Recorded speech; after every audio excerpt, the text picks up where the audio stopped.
Hello, and welcome back to Hitman 3 and the featured contracts. And today's contract, Neverending Nights, set in Berlin.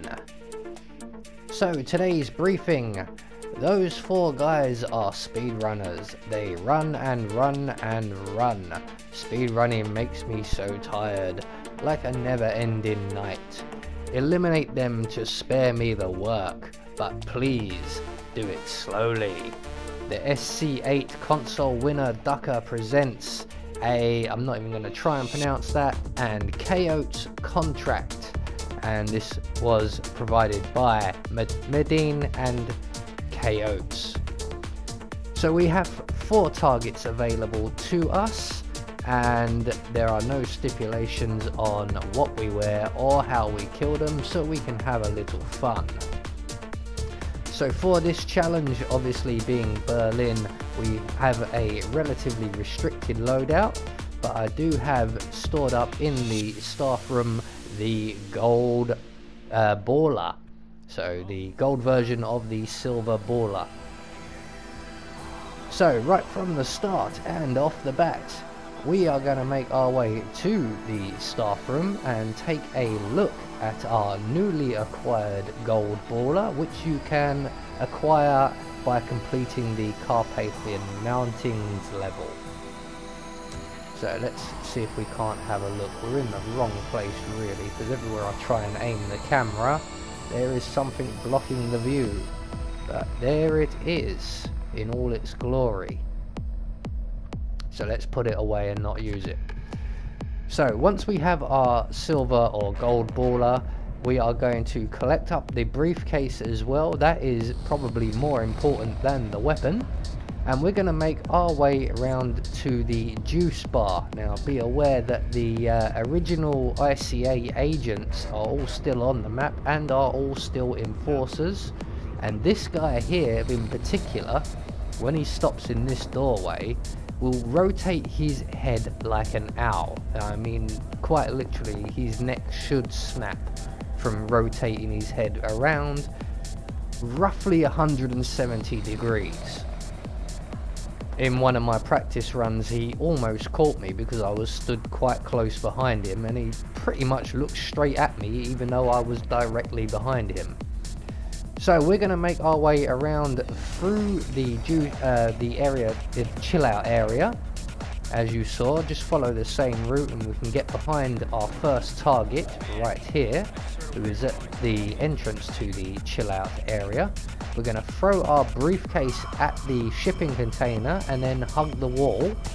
And when the guard or our target comes to investigate, we can then subdue him from around the corner, pull him away from the corner.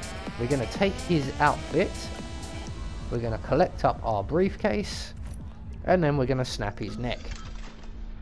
So one target down. We're also going to collect up his gun so it doesn't attract any attention, and from here we are going to now make our way to the juiced bar itself, past the chill out area. We're going to go around to the back of this area, around to where the rusty sword is located.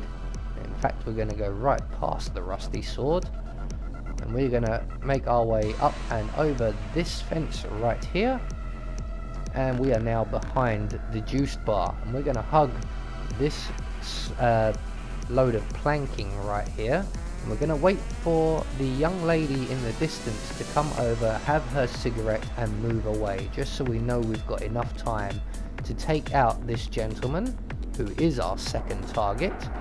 And we are going to take him out exactly the same way we took out our first target, except we don't have to lure him around the corner. So once the young lady has finished her cigarette and moved off a safe distance, we can then subdue our target from around the corner.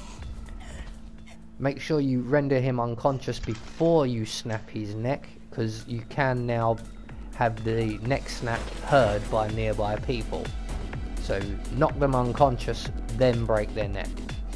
So we're just going to move our briefcase away from the edge here, and we're going to basically rinse and repeat for this young lady, but without the neck snap. because we are actually trespassing even though we are security.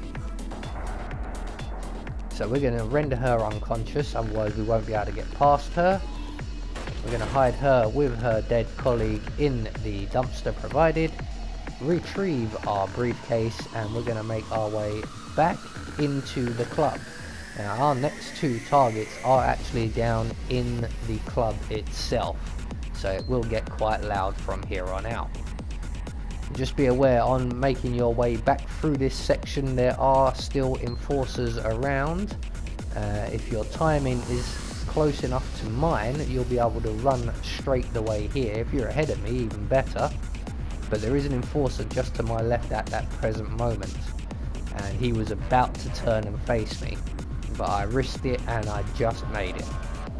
So we're going to make our way down the stairs to the club area just here, and we're going to go to the little bar just off to the side here, and we're going to make our way through behind the bar, through the double doors on our left, and make a right hand turn, and then through the double doors again. Just so we can't get through the other set of double doors, we have to go the long way. So we're now going to run down to the end of the corridor here, ducking at the end because our next target, as you can see, is an enforcer. Now as you can also see, there are two more enforcers heading this way. That is another one of the ICA agents, and they will eventually, they're going to go and stop just about where they are now, and eventually after their little conversation make their way down the stairs we're pressed up against. So we're just going to wait right here for them to vacate the area. So I'm just going to select my silenced pistol while I wait, although we won't be using it. So there goes the ICA agent and his guard. They're all gone now. So what we're going to do now is wait for our target to move a safe distance away back to his other spot, and we're going to knock out the sleeping gentleman in the chair. We're going to hide his body in the chest freezer provided, and then we're going to go and retrieve our briefcase, and we're going to use our briefcase once again as a distraction. We're going to place it just down by this pallet on the floor here, and when our fourth and third target comes back, he will spot that briefcase. He's already on his way, and when he goes in to remove the briefcase, we can then finally get to use our silver baller. So here he is now, he's spotted the briefcase, he's moving in for the kill, and we're going to plant two in his back. There we go. So there is the silver baller. It's exactly the same as the the gold baller, exactly the same as the silver baller. So highly accurate, highly powerful, well worth the effort. So once we have our target in the chest freezer, we're going to take his gun, we're going to collect up our briefcase one last time, and we're going to make our way down the stairs the ICA agent went down.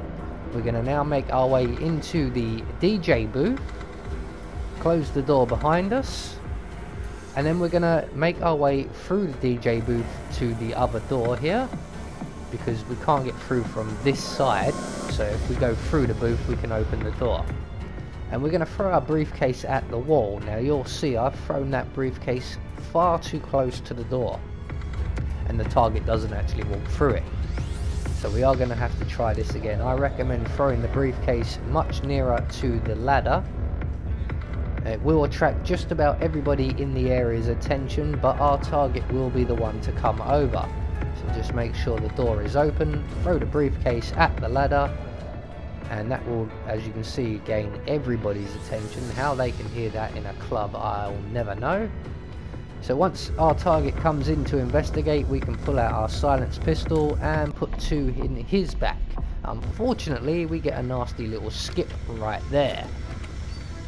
Once we have two in his back and he is eliminated, we can hide his body in the crate provided and make our way back towards the stairs and the exit that is awaiting us.